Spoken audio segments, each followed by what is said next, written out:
এখানে একটা প্রশ্ন, सवाल, गाजुआ जैश और सीरिया में क्या फर्क है?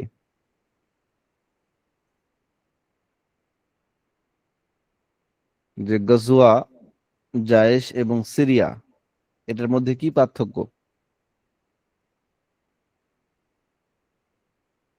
जवाब, वो लड़ाई जिसमें खुद रसूल सल्लल्लाहु अलैहि वसल्लम तशरीफ ले गए हो। উত্তর, ওই লড়াই বা ওই লড়াই যেটাতে খুদ রসুল সাল্লাল্লাহু আলাইহি সাল্লাম তশরিফ লে গয়ে হো, রসুল সাল্লাল্লাহু আলাইহি সাল্লাম নিজেই তাশরিফ নিয়ে গেছেন, নিজে গিয়েছেন।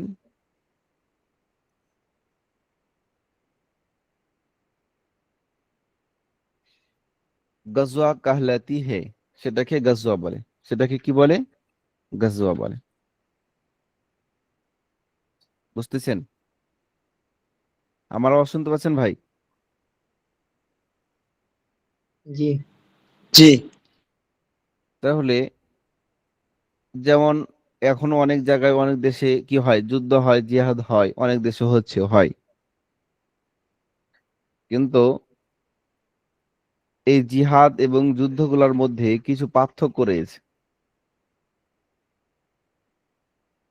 তো যে জিহাদের মধ্যে বা যে যুদ্ধের মধ্যে जो लड़ाई, वो लड़ाई जिसमें खुद रसूल सल्लल्लाहु अलैहि वसल्लम तशरीफ ले गए हों, হুজুর সাল্লাল্লাহু আলাইহি সাল্লাম নিজেই গিয়েছেন, গজওয়া কাহলাতি হে, সেগুলোকে গজওয়া বলে। और जैश बड़े लश्कर को कहते हैं।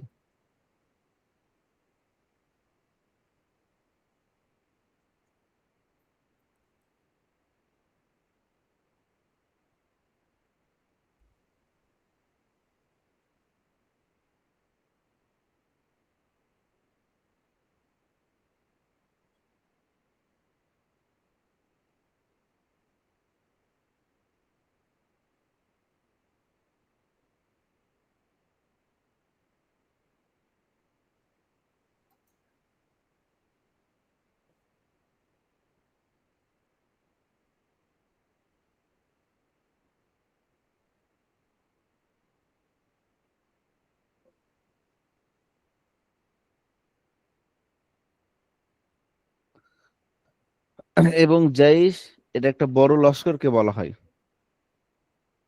বড় দলকে বলা হয়, সেনাবাহিনী দলকে, বড় লস্করকে বলা হয় জৈশ। और सीरिया दस्ता को कहता है, कहा जाता है। এবং সিরিয়া, এটা এক কাফেলাকে বলা হয়, একটা কাফেলাকে বলা হয় দস্তা। जिसमें थोड़ी सी মুজাহিদ हो, যেটাতে অল্প কিছু সংখ্যক মুজাহিদ থাকেন।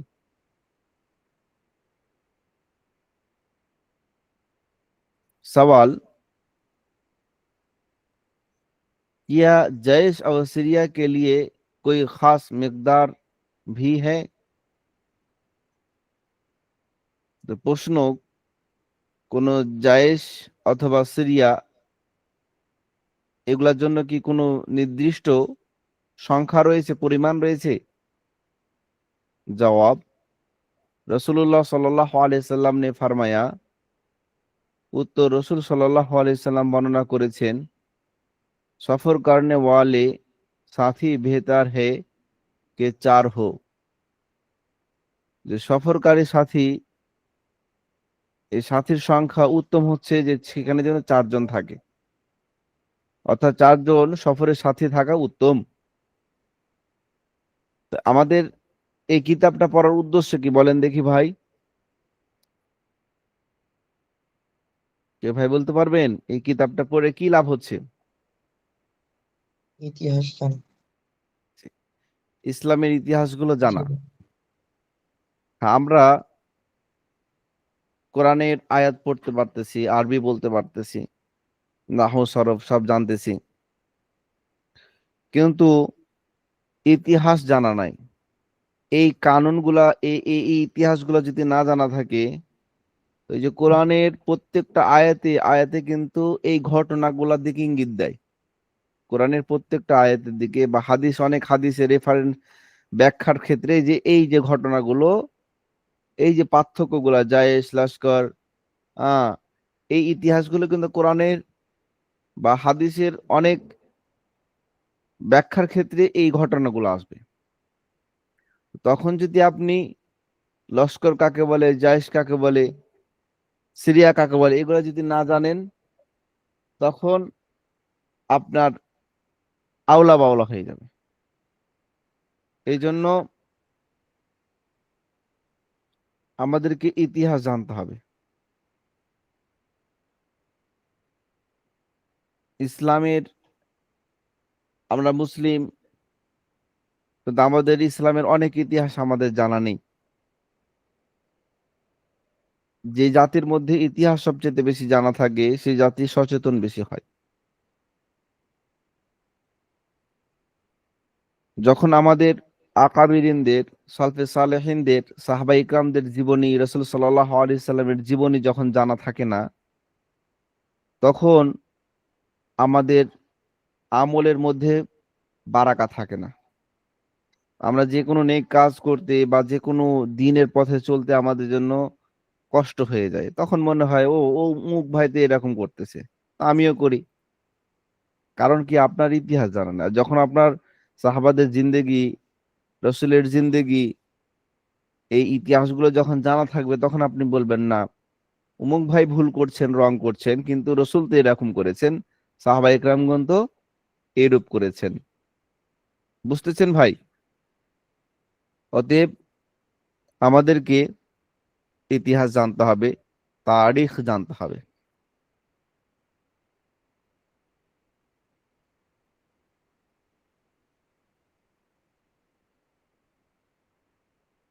একজন বড় ইসলামিক স্কলার হওয়ার জন্য তারিখ জানা, ইতিহাস জানা অত্যন্ত জরুরি।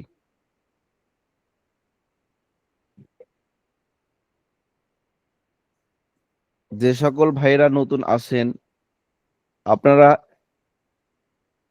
যেই পড়াটা আমি পড়াবো, এই পড়াটাও কিন্তু আপনাদের জানা ছিল না, আপনারা কিন্তু এটা জানলেন।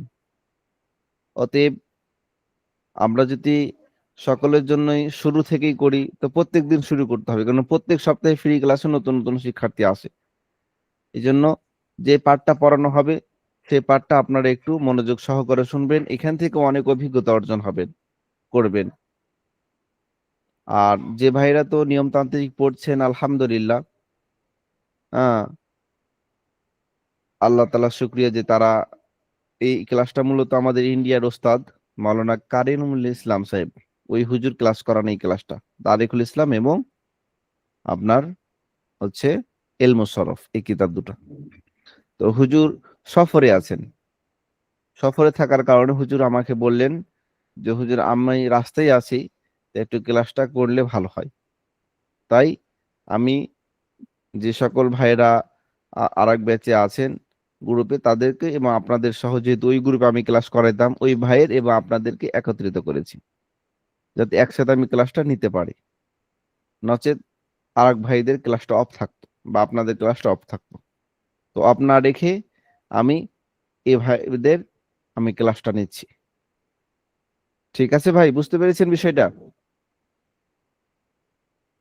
জি।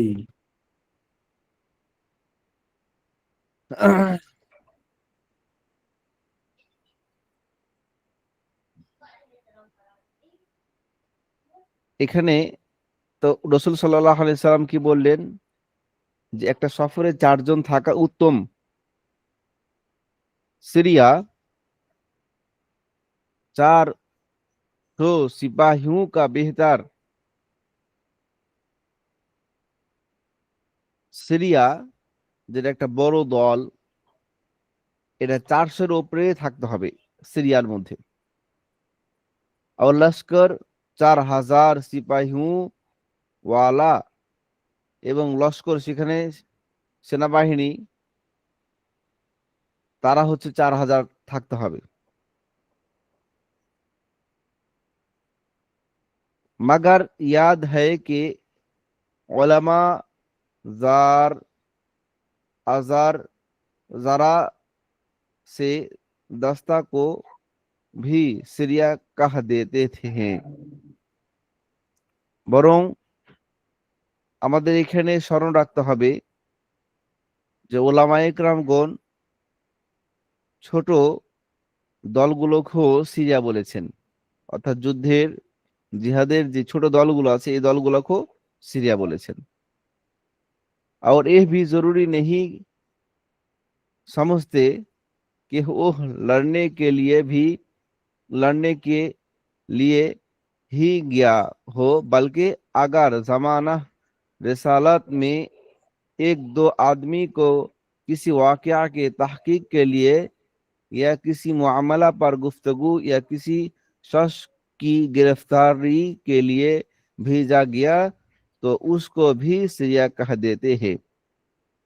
তো এখানে একটা বিষয় জানা দরকার, সিরিয়া শুধু এটা না যে যুদ্ধের জন্য যারা যায় তারা শুধু সরকার থেকে বা রাষ্ট্রের পক্ষ থেকে যে দলকে সেনাবাহিনীকে পাঠাইলো কোনো দেশে যুদ্ধের জন্য শুধু তারাই যে সিরিয়া তাদেরকে বলা হবে শুধু তারা এরকম না, বরং সিরিয়া হচ্ছে ওই রাষ্ট্রের পক্ষ থেকে যে সেনাবাহিনী যে দলকে পাঠাবে কোন একটা অভিযানের জন্য পাঠাইতে পারে, অথবা কোন একটা ঘটনার তদন্তের জন্য, হয়তো কোনো জায়গায় মার্ডার হয়েছে, তো একটা দলকে সরকার থেকে পাঠিয়েছে যে তোমরা তদন্তের জন্য ওই এলাকাতে যাও। তো তারা সেই ঘটনা ওই যে কিসি ওয়াকিয়া কি তাহকিক কে লিয়ে কোন ঘটনার কি করার জন্য তদন্ত করার জন্য যে দল যায়, সরকার থেকে যে দলকে পাঠায় সেটাও সিরিয়া।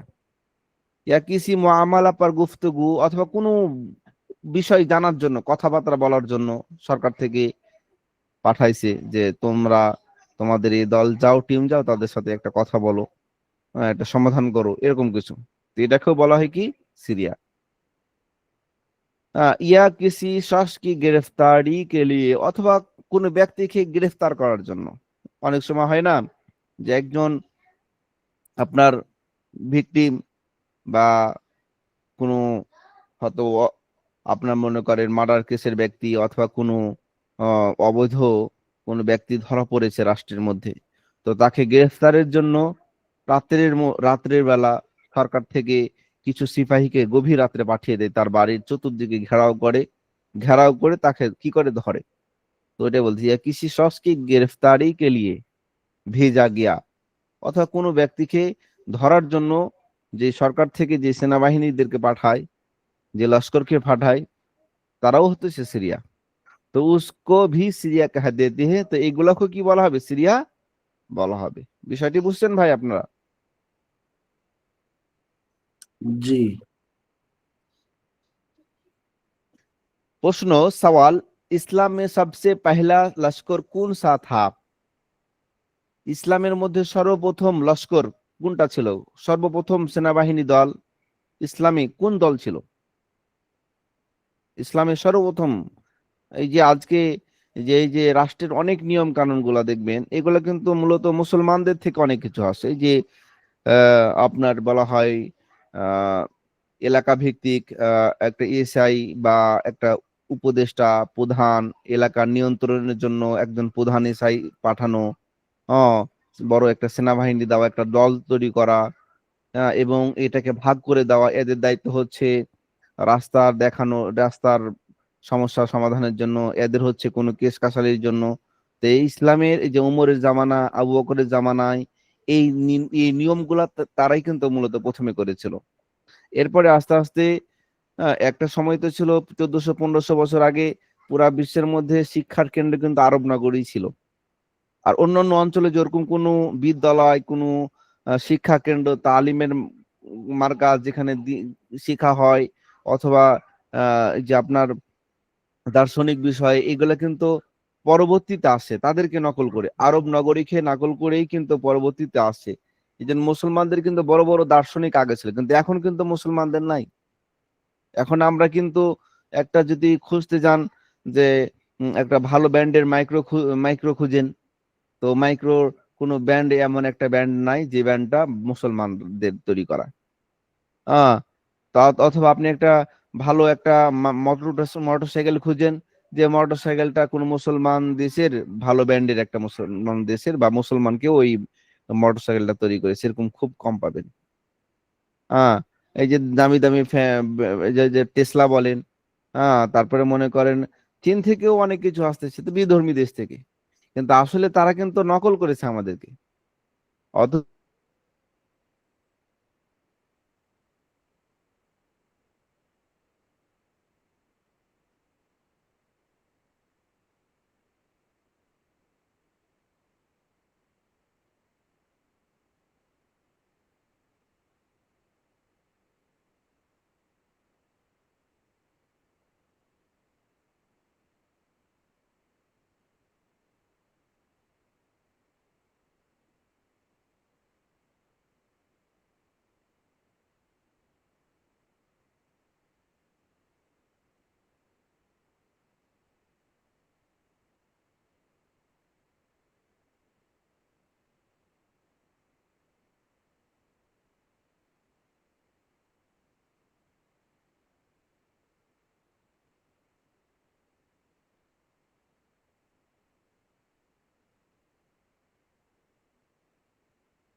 আসসালামু আলাইকুম রহমতুল্লাহ। আসসালামু আলাইকুম রহমতুল্লাহ। আসসালামু আলাইকুম। জি, আমার আওয়াজ শুনতে পাচ্ছেন? জি, শোনা যাচ্ছে। জি, মাশাআল্লাহ। জি, আপনার নেট, আমার এখানে ওয়াইফাই নেট চলে গেছিল, এই জন্য হয়তো লাইনটা কেটে গেছে। জি, তো বলছিলাম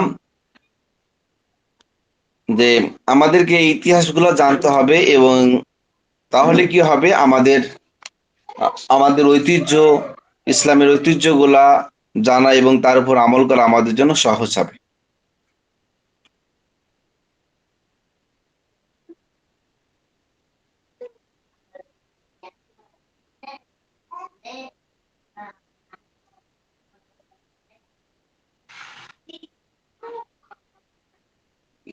যে স্ক্রিন দেখতে পাচ্ছেন,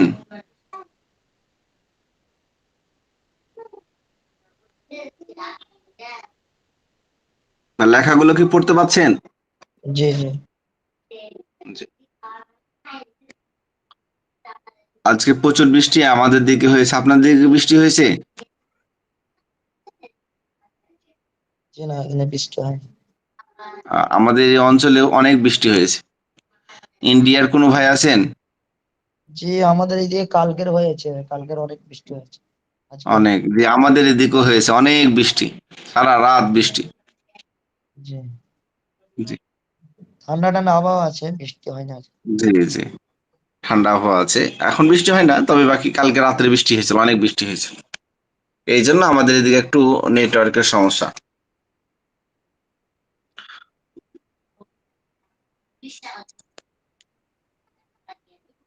তো এখানে বলতেছে, सवाल इस्लाम में सबसे पहला लश्कर कौन सा था? ইসলামের মধ্যে সর্বপ্রথম লস্কর কোনটা ছিল? जवाब, जो हिजरत के पहले वर्ष में तरतीब दिया गया। উত্তর, যেটা হিজরতের প্রথম বছর তৈরি করা হয়েছিল বা দলটি সংগঠন করা হয়েছিল, ইয়ানি হিজরত, ইয়ানি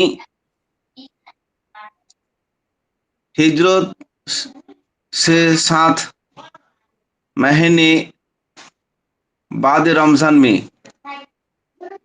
অর্থাৎ হিজরতের পর সপ্তম নম্বর মাস রমজান, রমজানের পরে, সপ্তম নম্বর মাস রমজানের পরে যে লস্করটা তৈরি করা হয়েছিল সেটাই হচ্ছে ইসলামের প্রথম সেনাবাহিনী দল বা লস্কর।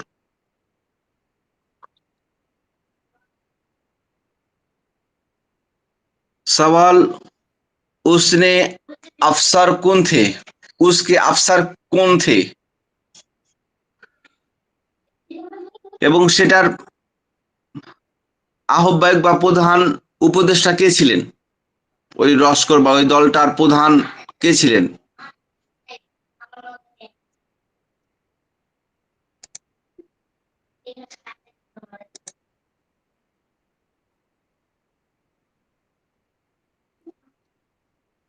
জবাব,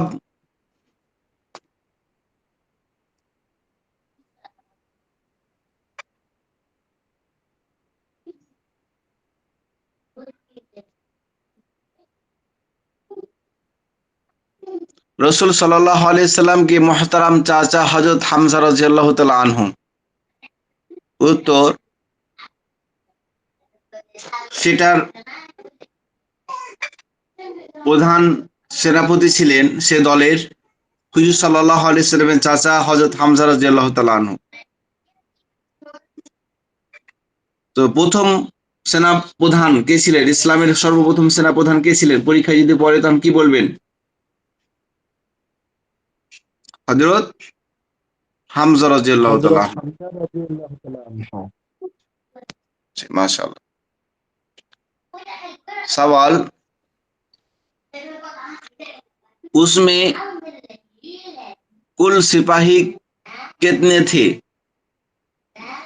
প্রশ্ন, সেই দলের মধ্যে সর্বমোট কতটি সিপাহী ছিল, সেই দলের মধ্যে সর্বমোট কত সেনাবাহিনী ছিল? আর মুহাজির থে ইয়া আনসার, সেখানে কতজন মুহাজির ছিল এবং কতজন আনসার ছিল সেই দলের মধ্যে?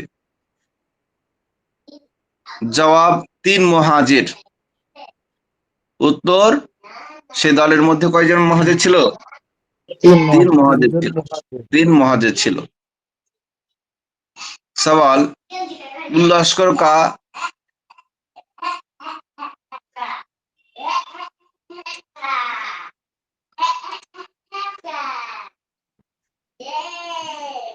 জি নেট চলে আসে, আমি আবার জয়েন করতেছি সরাসরি কম্পিউটার থেকে।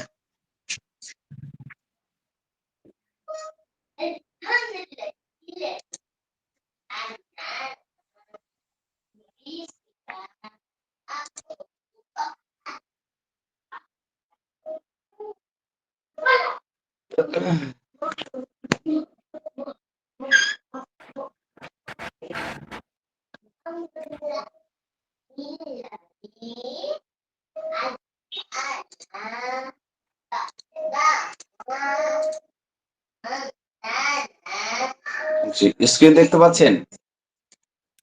জি না, দেখা যায় না। এবার বই দেখতে পাচ্ছেন? স্ক্রিন এখনো দেখা যায় না। বই দেখতে পাচ্ছেন না? জি না, এখনো আসে না। এবার দেখতে পাচ্ছেন? এখনো অন্য দেখা কোনো ভাই যাচ্ছে দেখতে না। পাচ্ছেন screen? অন্য কোনো ভাই দেখতে পাচ্ছেন? না হুজুর, কোনো দেখা যায় না হুজুর। না, কোনো দেখা দেখা যায় যায় না। না? আমি দেখতেছি, শুধু আপনার ছবিটা হুজুর। এখন আবার চলে গেছে। জি জি, আবার নেট চলে গেল, আমার নেটের খুব প্রবলেম করছে আজকে। এমনিতে দেখা গেছে হ্যাঁ, মাঝখানে হ্যাঁ এটা একটা সমস্যা। হ্যাঁ, আবার নেটের খুব সমস্যা করতেছে। আমাদের দিকে বৃষ্টির একটা আভাস আসতেছে আর কি, সেই হিসাবে। জি, জি, এখন দেখা যায় নেটের একটু। খুব সমস্যা করতেছে। জি, আমি আবার মোবাইল থেকেই করতেছি এখন। কম্পিউটার থেকে লাইন চলে গেল, এখন মোবাইল থেকে আপনার এয়ার ইন্টারনেট ব্যবহার করতেছি। ওই আচ্ছা। সিম কার্ড থেকে ইন্টারনেট ব্যবহার করছি, এখন ওয়াইফাই চলে গেছে। জোরে এই কিতাবগুলোর কি পিডিএফ নাই যে আপনাদের কাছে? আমার মোবাইলে জি, পিডিএফ থাকলে তো মনে হয় জি যে ভালো আমার দেখা মোবাইলে যেত। অন্য কিতাবের আছে, বাকি এটা ডাউনলোড করা হয়নি। হ্যাঁ থামেন, তাও আমি একটু চেক করে নিই। হ্যাঁ